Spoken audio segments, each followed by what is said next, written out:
Rasulullah, now that I know Arabic and have understood that, very same similar statements. Yes, indeed, there were some implicit statements about that you could implicitly, if you took them and separated them from everything else, you could maybe derive that Jesus was trying to claim some divinity or something for himself. But I also know from doing psychology, and I did a little bit of law too, that an implicit statement cannot override an explicit statement. An explicit statement always takes precedence. So if Jesus said God is one, and he anagorically may have alluded to God being more than one, then the clear statement overrides that each and every single time. So this is what I found through the New Testament. And I also found that Jesus taught salvation. But his salvation that he taught was obeying God and following the commandments. This was his mode of salvation. One man asked him, "Good master, tell me how I can inherit the eternal life." He said, "Follow the commandments." Follow the commandments. He even, in Matthew, was so sincere about it. He said, "Whosoever shall follow the least of these commandments and teach men to do so shall be called the greatest in the kingdom of heaven. But whosoever shall break the least of these commandments and teach men to do so shall be called the least in the kingdom of heaven." So this I understood very clearly, that Jesus taught the same nature of God that was in the Old Testament. He taught that the salvation lied in worshiping God and following the commandments. This I understood. Matthew, Mark, Luke, and John were very clear about this. There were other things, the only begotten Son, but these things were not in red letter, so I did not give them as much weight as what I did to the actual words that Jesus Christ was saying out of his own mouth. So I read Matthew, Mark, Luke, and John. All of it was saying the same to me. I said, I was thinking to myself, this is not what I was taught about Christianity. You're taught that God is 1 and 3, 3 and 1. 1 equals 3. Father, Son, Holy Spirit. Jesus died on your cross to forgive your sin. And there was another thing that I noticed from the Old Testament, and this is a beautiful lesson to Muslims, because you're asked this all the time, especially when it comes to dawah. And I never put two and two together until I learned Islam and then read the Bible one more time. Is I wanted to know why the Jews wanted to crucify Jesus so bad. Why so bad? They could have just mobbed him anywhere and killed him on the street. It's not like he had clans like the Arabs that would have come and backed him up. I said, why didn't they just kill him? Why were they so strict and sincere to tell Pontius Pilate, you got to kill him and you need to sanction it. We can't do it, but you need to sanction it to kill him. And now I understand it. Was that Jesus had a mission, and that mission was to share God with the world. And Paul even kind of tells on himself in his book of Galatians as to why Jesus was meant to be crucified, or the Jews wanted to crucify him. Paul said that the crucifixion is the stumbling block for the Jews. And he explained in Galatians that Jesus Christ, and this is how he tried to roundabout explain it, was cursed for us, to remove us from the curse of Allah by taking this curse upon us. For it is written, and he quoted the Old Testament, everything that hangeth on a tree is cursed. So I went back and studied the Old Testament and Judaic law, and I realized that people who were crucified, that was considered a curse upon them. You had to do something pretty serious to get crucifixion, because it was considered a curse from God. It was part of their law that when someone is crucified, that person is cursed. So wherever they buried these criminals, like in the graveyards in Israel, in Jerusalem, in Palestine, where they buried these criminals that were crucified, this was considered cursed ground. This was considered ground that you didn't go on, and you did nothing here, because these people are cursed by God. So I started to put two and two together. That it's not that they wanted to kill Jesus, because they could have just killed him. They wanted to disprove who he was. This was their point, was to disprove who this man was. He said he's the Messiah. They wanted to disprove it, and they knew if you can crucify Jesus, he can't be the Messiah. He cannot be our Messiah if you can crucify him. And even if he is, if we can still force our crucifixion on him, then that'll detriment his message. So they understood this and knew this, and this is why they wanted to crucify him. And this is exactly why Allah saved him from it. Because everyone asks you, why did Allah save him from the crucifixion? Because you cannot crucify. That was part of his law that he came to fulfill, that he could not be cursed according to this law. He said, I have come to fulfill the law. To fulfill it. Therefore, he couldn't be cursed according to it. And this is why he went to the Garden of Gethsemane and asked God to remove this from him, because he knew how detrimental this was to his message of crucifixion. So I began to see all of these things. So I started to read, I got to the book of Acts and started to read the writings of Paul the Apostle. And things went from this to this. It went from one way to another way. It went completely flipped, turned around. The entire teachings went from obeying God, worshiping God, following the law, to worshiping Jesus Christ and abolishing the law completely. Paul even wrote to the Galatians, "Oh, you foolish Galatians, why are you still following this cursed law?" Jesus Christ came as a curse to remove us from the affliction of this curse. So I said to myself, but Jesus just said a few books before this that whosoever shall break the least of these commandments and teach men to do so shall be the least in the kingdom of heaven. And here you go, Paul preaching this gospel to abolish the law.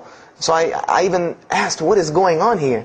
So I started asking my pastor, and my pastor said, now you're getting into deep water. You know, now you're starting to question the New Testament. You really have some issues. You know, they even thought that I might be, you know, possessed and all kinds of things. So I had a very big conflict going on inside of me, and my friend took me to his textual critic teacher, his professor. And what this man told me probably wrecked my faith in Christianity. And I always say, I doubt he would be very happy me traveling around the world telling people that a Christian professor from Bob Jones University wrecked my faith in Christianity. But he did. Because what I asked him was, what happened to all these contradictions? You know, in the Old Testament there are many contradictions. If you study Hebrew language, you'll understand that when you read some of the Old Testament or the Torah, that there are some parts of the Torah that you can see is the most beautiful Arabic that you can see, the most beautiful Hebrew that you can see, just like when you read the Quran. It's very beautiful Hebrew. And then 2 chapters later, you'll see Hebrew that looks like a broken 3-year-old who is trying to scribble some Hebrew down. It looks very colloquial, very dialectic. You can tell it's not the same person speaking. So I went and asked him about all this stuff I saw. And he told me, he said, what you have is a book written by men over centuries and centuries and eons and eons. And he says, and this book started as an original that was copied and copied and copied, and somebody added a mistake, and somebody came behind him and corrected that mistake and added 2 of his own. Someone came and copied it and skipped a line and added a line where it wasn't supposed to be. And then someone else came and copied it and took it to his country, and in order for it to fit well with the doctrine they were teaching, he would cross out a dot here or cross out a word here or change a word here so that it would fit with the theological ideas of this part of the world. And he said, and after all these years, you have a book now that is compiled from all of this, written by the hands of men that still have men's fingerprints left on it. And that's what you have. You have an imperfect book that is only perfected through faith. This is exactly what he told me, that this book is perfected through faith. You cannot perfect it textually. It's not a textually perfect book. Those who believe in it by faith.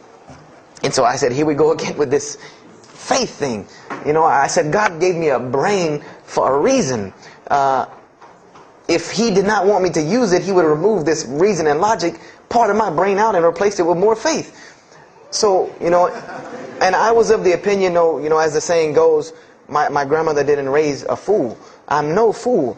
You know, I said, I can't believe in this. You know, I mean, this book I've been taught is the inerrant word of God, and you're just telling me that it's a book of errors that's only perfect through faith. That's like me taking a 1982 Datsun all beat up and say, if you believe it can be a Mercedes. If you believe. You know, that would make no sense. You can't take a car to the car dealership and say that. No, if you really believe it, if you look at it right, it's a Mercedes.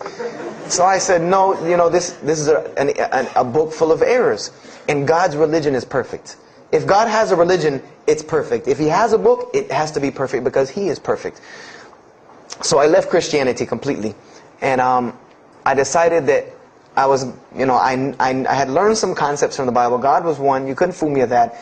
You know, I had also concepted that there should be nobody standing between me and God because He created me without permission from anyone. Therefore, I don't need to be taking permission from someone to go to Him. If I had to be forgiven for something, it should come from Him, because on the day of judgment, it's going to be me and Him alone. And I didn't know about God's prophets yet. You know, I had my doubts and persuasions about that.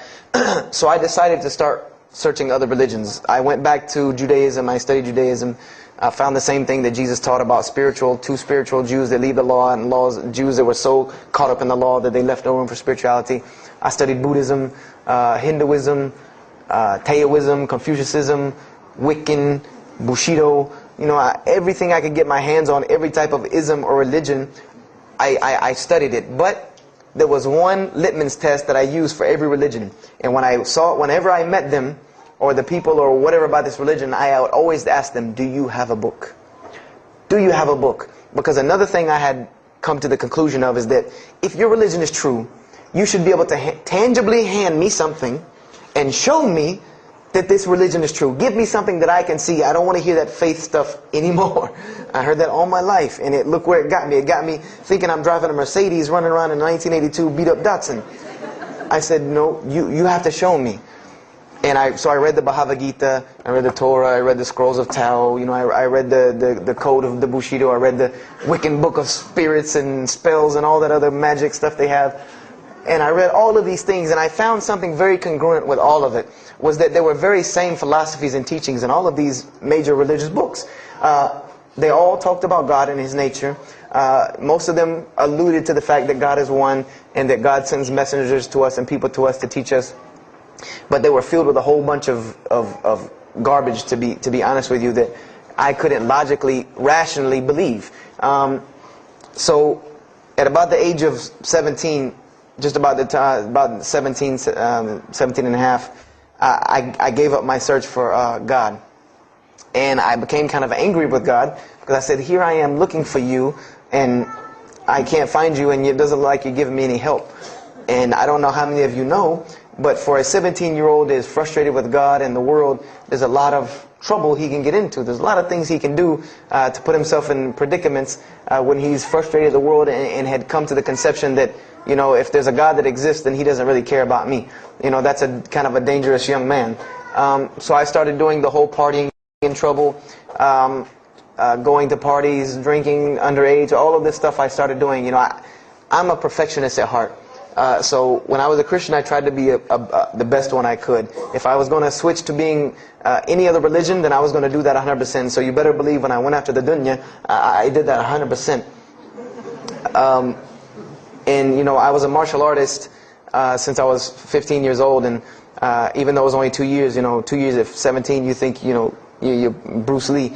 So I got into a lot of fights. Got kicked out of school, had to go to another school, got in one fight, got arrested for a fight, and there were a couple incidences that stopped this downward spiral, because I was on a very, very quick downward spiral and I believe if I would have continued on that downward spiral, I would probably end up hurting someone, killing someone, or them hurting or killing me. And there were two incidents that brought that to an abrupt stop, like pulling the emergency brake. And the first one was a car accident that I was in. My friend and I were on the way back from Clemson University from a frat party, and we were driving up 385 in South Carolina, and we were both highly intoxicated.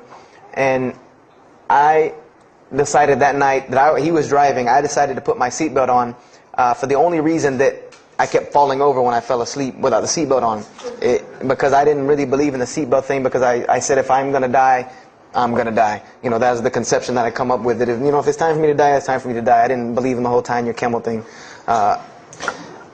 So I put on my seatbelt, and I fell asleep. And the next thing I know, I remember waking up with the car shaking. And I woke up to grab my friend, because I thought maybe he had fallen asleep.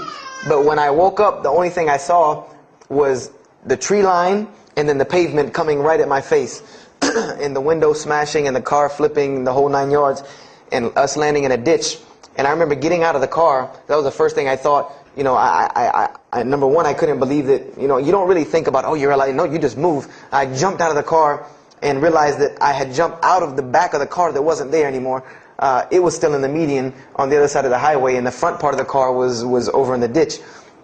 And I drug my friend out, who was knocked unconscious, and pulled him over to the side of the road. I had no injuries. I looked at myself trying to find what's missing. And there was nothing but a piece of glass stuck in my arm that I pulled out. And it just so happened that a state trooper was passing the other way, because he turned around and came back. And when he came back, he asked what had happened. And the first thing he asked me was, did you see what happened? Because there was other people who would pull over, so I guess he thought that I was a bystander, because I started to walk towards him. He's like, did you see what happened? You know, where are the people? I said, yeah, I really saw what happened. I was in the car. You know, and he was like, you know, as they say, like the color drained out of his face, because he was shocked. He said, how were you in that car? You know, and of course they took to the hospital. My friend got arrested, DUI. But before he put us in the ambulance, he was a man of God, because he looked at me and he told me, he said, young man, you better realize that you're on this earth tonight for a purpose. The only reason you're still alive is that God has a purpose for you.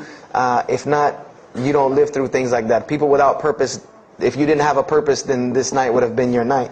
So you need to realize that. I said, this old man's out of his mind. You know, if God had been looking for me, he had the opportunity to get me a long time ago. So don't tell me about that God stuff now. So I paid it no attention. And about a month later, 3-4 weeks later, my friend and I, same two, he's on crutches still, we decided to go to New York City. We decided to just take off, drive to New York City. We didn't tell our parents where we were going. I said I was sleeping in his house. He said he was sleeping in my house for the weekend. So we drove to New York. And in New York, I remember going to the ATM to get some money. And in New York, they have these ATMs where you have to go in the little glass room to get your money at ATM. I don't know if they have that here or if any of you have been to New York. Now, alhamdulillah, you have to put your bank card in to go in there. But in 97, it was not like this. You went in, and it was almost like the game Mousetrap, because you go in, take out your money, criminal comes right in behind you. There's nowhere for you to go. You know, there's nowhere to run. So I went in and I took my money out of the ATM, and I heard the door open behind me. You know, so I turned around. You know, I thought somebody was coming in behind me, and there was a man who put a gun to my face. And he must have really, really, really, really needed this money, because he didn't ask me anything. He didn't say a single word. I just remember looking at the gun in my face and him pulling the trigger. And it was a revolver. And to this day, I'll never forget that image in my head of seeing that little spindle turn and hearing that very distinct click of a revolver. And it probably could have been like a 32 snub-nosed gun like this, but when it was in my face, it looked like one of those like cannons that you see on the movies. And I remember when he pulled the trigger, I didn't think anything. You don't think anything. It just blank. You just go into this like shock of blankness. And then a couple seconds later, thankfully I had been doing martial arts. That might have helped me overcome the fight or flight syndrome, because all I could think was, go! You know, like myself kicking myself, like, what are you doing? Go! So I bum rushed him. We went flying, he went flying, money went flying, gun went flying. And I took off and went to the hotel and didn't say anything to anybody. We went back to South Carolina the next day. And I didn't say anything because we weren't supposed to be in New York. My grandfather would have killed me. If that guy didn't kill me, my grandfather would have took care of it. So I didn't say anything until about a month or two later. You know, I kept having nightmares about this same incident. I kept having night terrors from this incident. And so I told my grandmother about it. And she told me the same thing that the officer had told me. She said, you know, you have to realize that God has a purpose for your life. You're here for a reason. People don't go through the things that you've been through and still walking on this earth without a reason, and you're pushing the limit. This is what she told me. You're pushing the limit, really. God has something for you, and He wants you to get it, but you're pushing it. And she didn't tell me to go back to Christianity and study my Bible. The only thing she told me was that God hasn't gone anywhere. You just have not looked in the right place yet. And so I decided to put myself back together. You know, the car wreck, the gun thing, the getting arrested for fighting, like all of that, like really made me stop really quick and think, you know, that I need to get my stuff together. So I became an agnostic, someone who I believed in God with no form of religion. I prayed to God on the floor on my hands and knees, because this is how all the books of God, this is how the Bible, the Torah, the New Testament, the Bhagavad Gita, all of these scriptures that I ever read, they said that this is how the men of God prayed. And it was during this time that I did read one book about Islam in the public library, because I had never heard of Islam ever. But I remember I was looking in the religious section in the library at school, and there was a book about Islam. And or it was in the library, the public library, and I remember it was some title like "Why I'm Not a Muslim" or some, one of these titles that was propagandistic against Islam, but I had no idea. So I just took the book and I read it, and I remember it said that Muslims, M-O-S-L-E-M-S, and any of you knowing Arabic knows that's a very derogatory word. A Muslim is someone who oppresses someone else. That's a very quick sleight of the pen that was used in the past for a very real purpose. It said that Muslims were people who worshipped a moon god named Allah, who lived in a box in the desert in Saudi Arabia, and they were oppressive to women. I remember there was a whole chapter about how they could have 4 wives and as many as they want, actually, because they could marry 2, divorce 1, get 3 more. This whole, and it said that I remember the one thing that really caught my attention was the whole chapter on jihad, where it said that Muslims were allowed to kill non-Muslims at any time, at any place, without discretion, and it was an honorable act, and not only would they go to heaven before it, but they would get 70 virgins on the way. So I closed the book on Islam, put it back on the shelf, and marked off Islam off my little list of religions, and said thanks but no thanks, and if I ever see a Muslim, I am out. And I said I'm pretty safe in Greenville, South Carolina. I had never seen a Muslim ever. So I said, I don't have to worry about running into no Muslims, thank God. So, I started, just worshiping. I tried to just be a good person, pray to God, ask Him for guidance, try to be a genuinely good person. And I remember what changed is when I met a Muslim. I met a Muslim who I had met a couple of times at school. We had went to school together, and I knew him, but I never knew that he was Muslim. And there's a couple of reasons why I never known he was Muslim. Because he was an African American, number one, and the book said that Muslims were Arabs. And number two, I didn't know, I thought Muslims ran around, marrying as many women as they want and killing non-Muslims. I didn't know that they could also be part-time drug dealers. So I never knew that this guy was Muslim. I didn't put 2 and 2 together. So we were at his house one day, and me and my other friend, the one that I got into a lot of trouble with, I'm trying to keep him out of trouble now. We were at his house, and we were debating something about religion. I forget what even the topic was, but you had 2 teenagers thinking they know everything. And I was trying to explain something to him about the Bible. And that guy came in and was listening. He said, "Have you ever heard of Islam?" I said, "Yes, I've heard all about Islam." He was like, "Okay, so what do you think of it?" I said, "What do you mean what I think of it? That's probably the worst religion I've ever seen on the face of the planet." He's like, "Why?" And he's like, "But I'm a Muslim." I was like, "Man, stop playing." You're an African American. He's like, "So?" I'm like, "The book said you guys were Arab. All the Muslims were Arabs."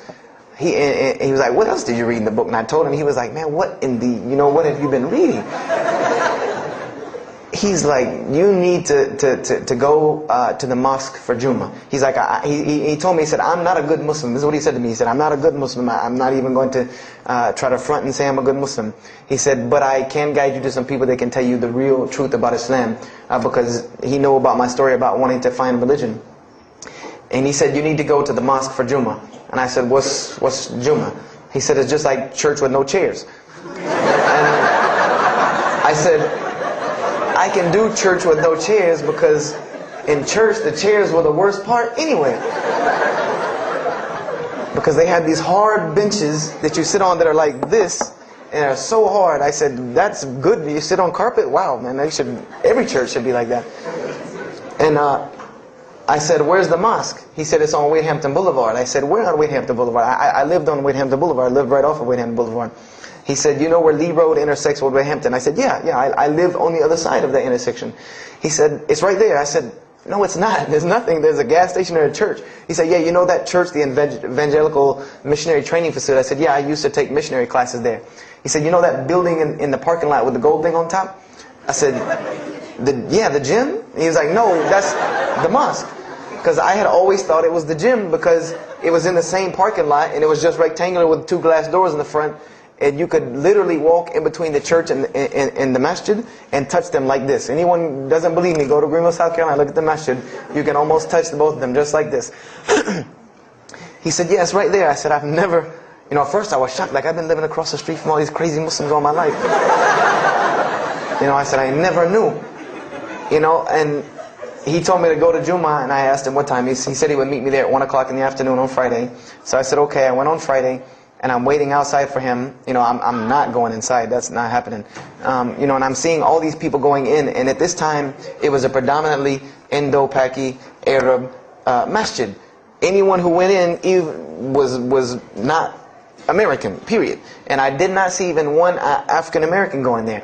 And I did see one, and then when he went in, I heard him talking in a dialect that I realized he was probably from Africa. So I said, he's not American. So I'm not going. I'm waiting, and I'm standing outside, sitting on the church steps, and the imam pulls up and parks right in front of me, who I had no idea he was the imam. But he got out, and he asked me, am I waiting for someone, this, that, and the other? And I explained to him. He said, oh yeah, we know this brother. You don't see him that much, but we know who he is. He said, I'm glad you came. He was a very, very nice, gentle young man. And he invited me into the mosque, and I kind of wanted to wait on my friend, but I didn't want, at the same time I didn't want to tell this man I don't want to go in. So I went in, and they put me in the back and gave me a chair anyway. And I said, I came to sit on the floor. And they gave me a chair anyway, and all of these people are piled up in front of me. And there's no Americans here, and I'm starting to wonder, if this is a setup, because it's starting to smell like a setup to me, because in my mind I'm like, you've been set up before, and this seems kind of like this. So, and I'm starting to think in my head, scenarios, a young mind at play. I said, this other guy, my friend, he probably was in the same situation like me, and he probably made a deal with them to get out, as long as he brought other Americans and tricked them into coming to the mosque, so they could do their jihad after Jummah and get their 70 virgins. So I'm sitting here, and there's all these people in front of me, and then there's a curtain with all these people behind me making noise, and I have no idea who's back here.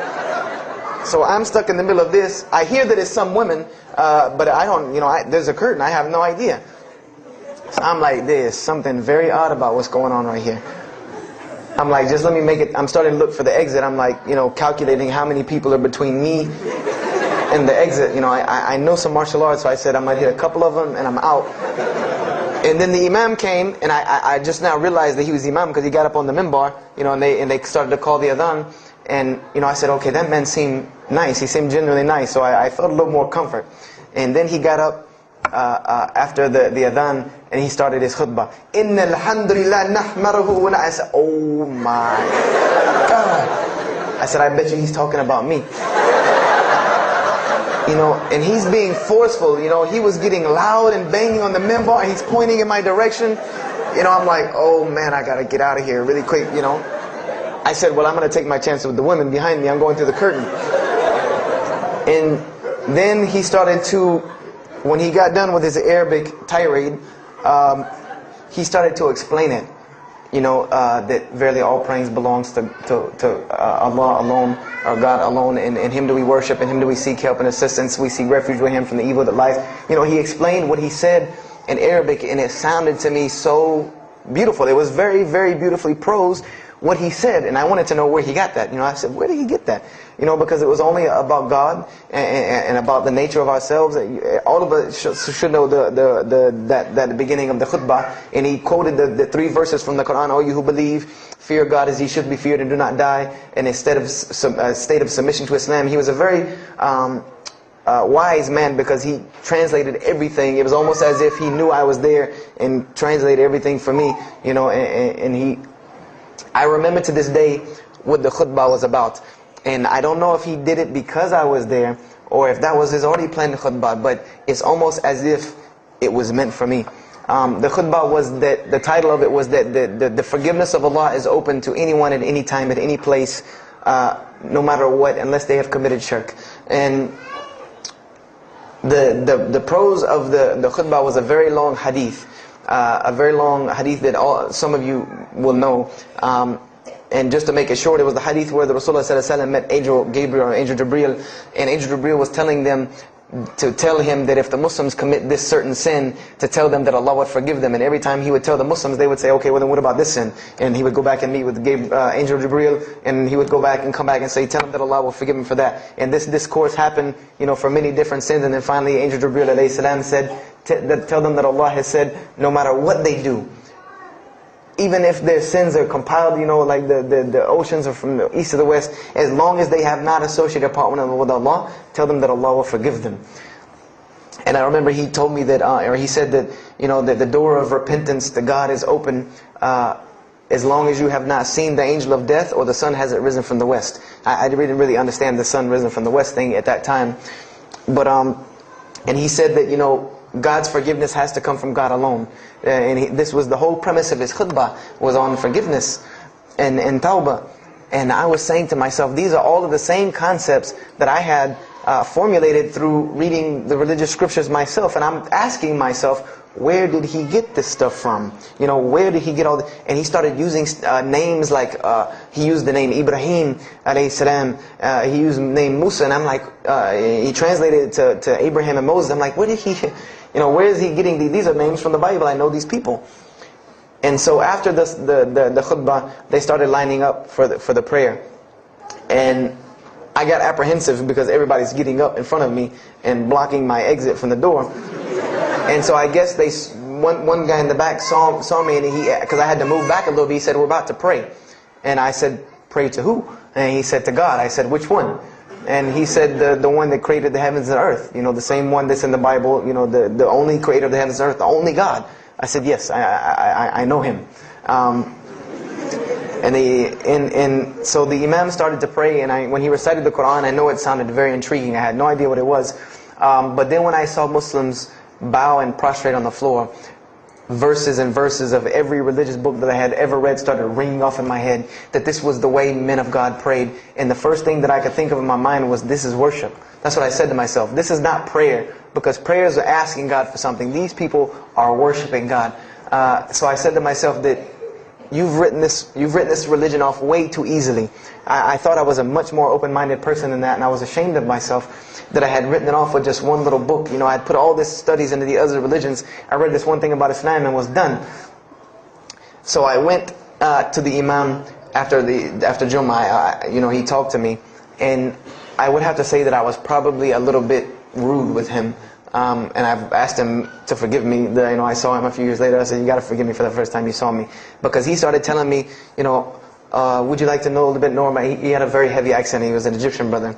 Would you like to know a little bit more about Islam? He tried to give me some pamphlets. I said, no. I don't want any of this right here. I said, do you have a book? This is what I wanted to know.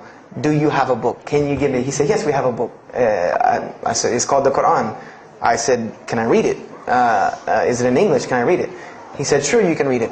And then he tried to explain it to me a little bit, how it came by. I said, nah, just give me the book, because the book should speak for itself.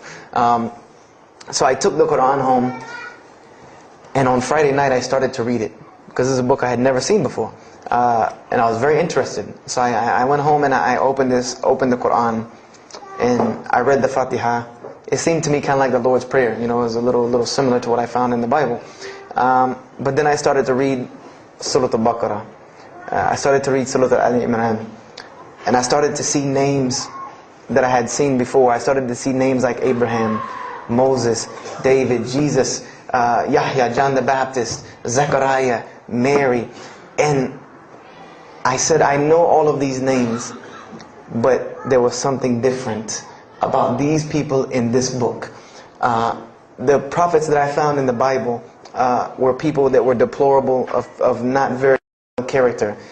These same men in the Quran were someone who were at the highest echelon of moral character and moral fiber. They were someone that was an example to be followed because they lived the message that they preached.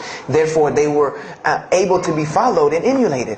So, I read all of these chapters, and I read the story of Jesus, peace be upon him, because when I saw the name Jesus first, that really intrigued me. I wanted to see, what does this book have to say about Jesus? And I read the story in Ali Imran, and I read the story in Surah Al-Maryam. And it was it was more beautiful than anything I had ever read in the New Testament or any nativity story that I had ever heard. It was more beautiful than that times 10. I remember the only thing that I could capture in my mind was the miracle of how, because in the Bible you never really figure out the conflict of how Mary gets over this finger pointing at her about her coming with a baby and she's not married. There's no real end to that. There's no real defense for her from this in the New Testament. But the Quran is so explicit and so clear that Jesus' first miracle was to speak from the womb, to speak as a baby and defend the honor of his mother. Something that you cannot deny. Something that you cannot deny about her, who Mary was, when you have this baby speaking on her behalf. So I would say I read the Quran entirely in 3 days. But that first night, after I had made it through Surah Al-Imran, my heart was already given to this book. I didn't know what it meant to be a Muslim. I didn't know how to be a Muslim. I didn't even know what that meant. But I knew that whoever it was that followed this book, I wanted to be like these people. I wanted to be like the people that I read about in this book. These were people I could follow. These were prophets. This was a book of guidance. And this was something that the book is calling and appealing to me. That if you don't believe in this book, you never see that. I've never seen this in any other scripture. The direct challenges that are in the Quran, that if you don't believe this book is true, put it to the test. Put it to the test. And this was something that was so astounding to me, that God is telling you over and over again, if you don't believe this is the truth, test it. Bring me something else like it.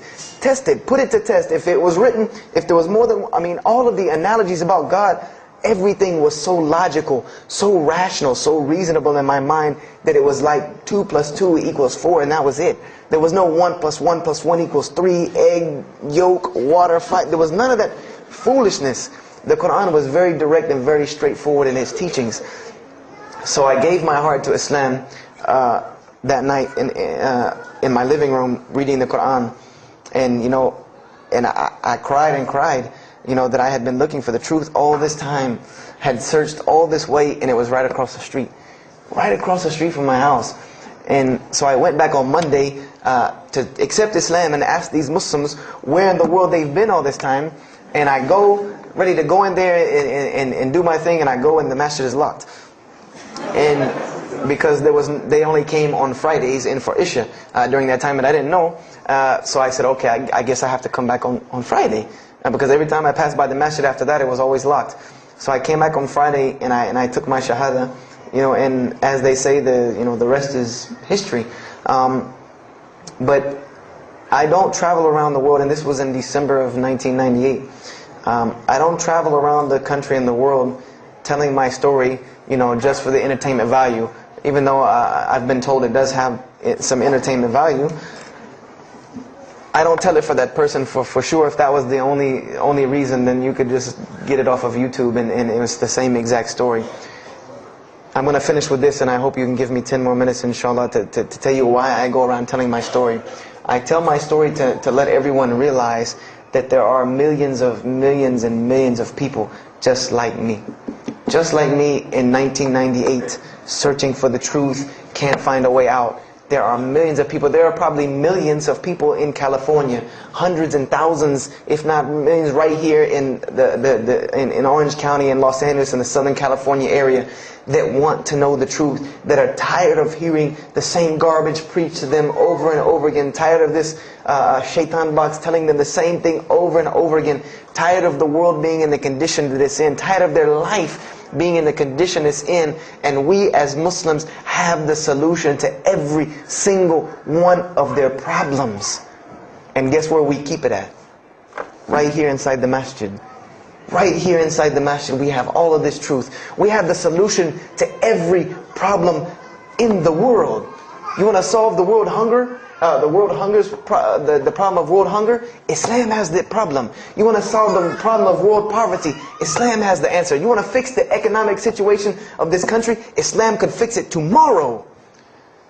And this was in an op-ed piece in the Washington Post. In the Washington Post, there was an op-ed piece that the two markets that are falling apart in this country are investments and housing. And there are two people in this market that while the rest are bottoming it out, this market is steadily climbing. It's not shooting, getting rich overnight like people want to, but it is continually going up, and that is Islamic financing and Islamic housing markets. These two things are so steady and so strong that economists in DC are trying to figure out how they can take some of these Islamic principles, from these investing and housing firms, and plug them into this system to give it some stability, because they realize that you won't get rich overnight in the Islamic system, but it will be stable. It will be something that will give stability. So they are starting to find out that Islam has the answer and the solution to their problems. But we already know this. We already know this, that we can solve every world problem with Islam, would put it into it. But the problem is, we're hiding it from the people. Unfortunately, willingly or unwilling, knowingly, unknowingly, we are hiding this from the people. And there's a statement in the Quran, and that Allah warns the Jews about what they did with their religion. And it is a statement that is left in the Quran for us, that verily those who conceal the evidences and the clear proofs, after we have made it clear for them in the book, they are those who are cursed by Allah and cursed by those who curse, unless they repent and reveal that which they have been concealing. Those I will accept their repentance, because I am the one who accepts it, the most merciful. We have become guilty just the same way the Jews have, of hiding the truth about their religion. When they saw the Prophet Muhammad ﷺ, they knew the truth and wanted to hide it. People, we know the truth about Islam, and we are hiding it. We as Muslims are running around begging Allah for dignity and honor and help, when He has already given it to us in this deen.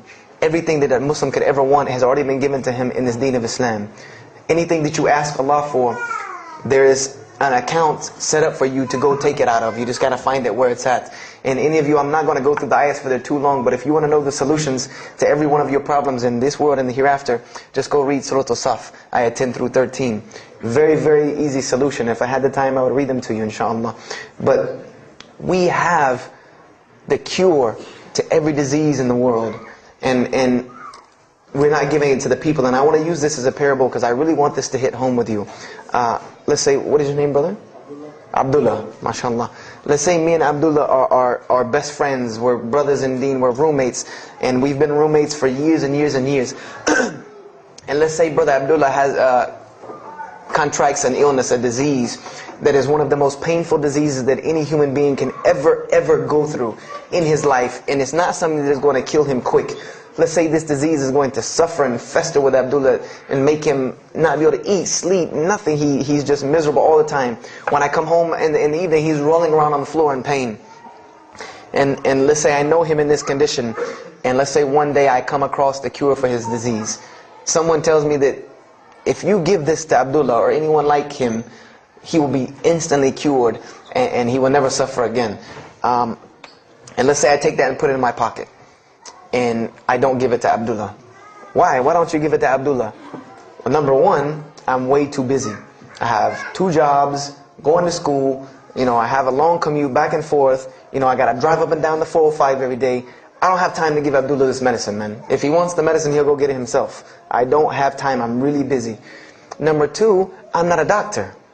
I should not be prescribing Abdullah medicine, and I'm not knowledgeable in medicine. He should, if he wants help, he should go see a doctor. I'm not a doctor. Number 3, Abdullah's, please forgive me, but Abdullah's kind of stubborn. He doesn't really listen very well. He probably, he's kind of set in his ways. So even if I tell him this medicine is good for him and it'll cure him, he probably wouldn't even take it anyway. So why waste my time? Do any of these excuses sound familiar? And let's say I don't give this medicine to Abdullah, and he dies. And let's say he dies the most painful death that you can ever imagine. I want to ask you a kind of rhetorical question. Do you think on the Day of Judgment that Allah is going to call me and Abdullah up and ask him about this incident between me and him, because I've oppressed him? I have oppressed him. I've allowed him to suffer, knowing that I could ease his suffering. I'm sure Allah is going to ask us about this. But the beauty about Islam is that if Abdullah was a good Muslim, bore this disease patiently and died, he dies as a shaheed, inshallah. And on the Day of Judgment, this is how beautiful Islam is. That he could very well come before and Allah ask us about this, and Brother Abdullah say, you know what? Allah, I forgive him. So you forgive him. This is the beauty of our religion. And Allah will forgive me. But the disease I want to tell you about is the disease that every single non-Muslim walks around with every single day, and they don't even know it. It has no real physical symptoms. And that's the disease of shirk. The disease of being jahl, being ignorant about Allah subhanahu wa ta'ala. Allah gives them life, and they worship someone else. Allah feeds them, and they thank someone else. He created them and fashioned them in the womb of their mother and knows them better than they know themselves. And they have no idea who He is. They don't even know who He is. If that doesn't pain your heart to see a person in this condition, then for sure the hearts have become hardened. Because when I see non-Muslims, especially when I sit in places like airports, I see this disease. I see it on them. I see them walking around with it. And there's so many of them passing me, I think to myself, there's no way I could talk to all of them. There's nothing I can do. And this disease is something that not only is not going to show up as a physical symptom, and is going to leave them ignorant about Allah subhanahu wa ta'ala, but when the day they die, they will die the most physically painful death that anyone can ever suffer. The Rasulullah ﷺ said that when the angel of death comes to the disbeliever, it doesn't come kindly. He yanks the soul through the nose, and it's as if his flesh is torn from his bones. It's as if they take Brother Abdullah and turn him upside down and stuff him in a human paper shredder. This is the death that is waiting for those who do not know Allah subhanahu wa ta'ala. And you know the unfortunate thing? That while you've been sitting here listening to me, thousands of people have died.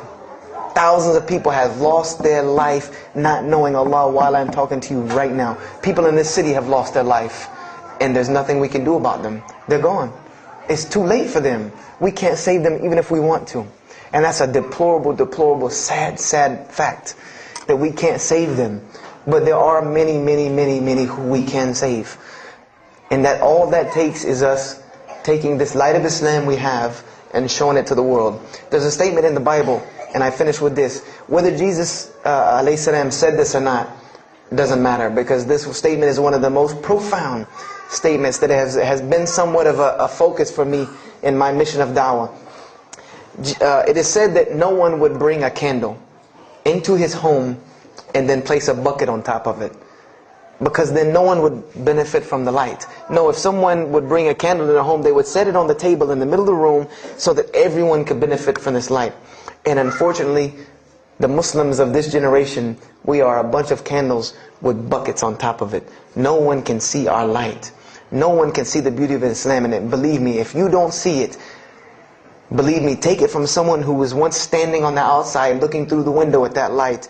It is one of the most beautiful things you can ever lay your eyes on. It is a treasure to be found of treasures. And everyone else can see this, and they will see this if we show it to them. If we allow Islam to be Islam. If we start becoming Muslims, meaning that the best form of da'wah that you can do to this world is very, very simple. It's not complex. It doesn't take a 10-hour workshop, even though some of the details do. But if you want to know the way, the best way to do da'wah is for Muslims to be Muslims. That's it. Study our history. Study the history of Islam. Why was the world conquered by Islam? Not through military campaigns and wars, but through Muslims being Muslims. The most populated Muslim country, Indonesia, was because of Muslims being Muslims. A few Muslims deciding to get up off their behinds and go to another country and live their life as Muslims, not shaving off their deen to be pleasing to those people, but being Muslims. And when the people asked them and inquired, what is it about you backwards Arabs that we've heard all these crazy things about? Now you come out of the desert with pristine moral and character, and you have better ethics and morals than we do. What is it that's happened to you people? And their answer was, La ilaha illallah, Muhammad Rasulullah. That we believe in Allah and He has sent us a man named Muhammad, and we emulate his lifestyle. That's why we're like this. This is what conquered the world for Islam. This is what conquered people's hearts for Islam.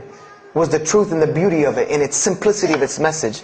This is what brought me, and this is what the world needs. With all of this foolishness going on in the world, this is what it needs, the simplicity of Islam, whether they want to hear it or not.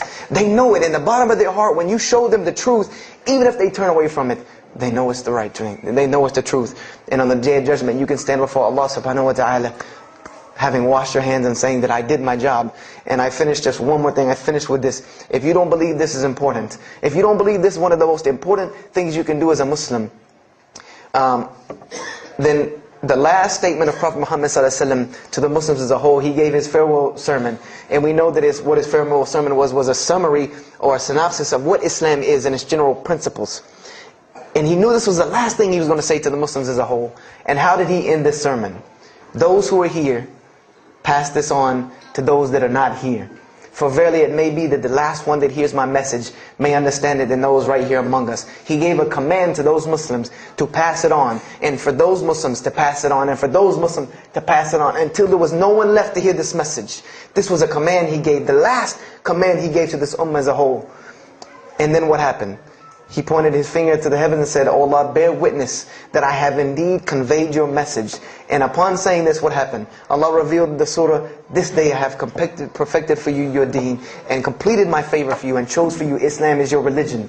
And the last statement that Prophet Muhammad ﷺ gave to us before this was revealed was that we must pass this message on. He gave us that duty. He took that duty that was only reserved for prophets. No one else, no other. If you don't believe me, go read Surah Al-Bayna about what was commanded of the other nations. No other nation was given this opportunity and blessing to pass on this deen except us. Because there are no more prophets coming. So the job falls on our shoulders. Qurans are not going to fall out of the sky and hit people when they're walking down the street. This job has now become ours. And just like if the Prophet Muhammad ﷺ had not done his mission, he would have been accountable before Allah. If we do not do our job of spreading this message of Islam, we will stand before Allah on the Day of Judgment. Don't be the person standing before Allah on the Day of Judgment and your neighbor that you've known, your co-worker that you've known 10, 15, 20 years come and find you and tell you, you knew this day was coming.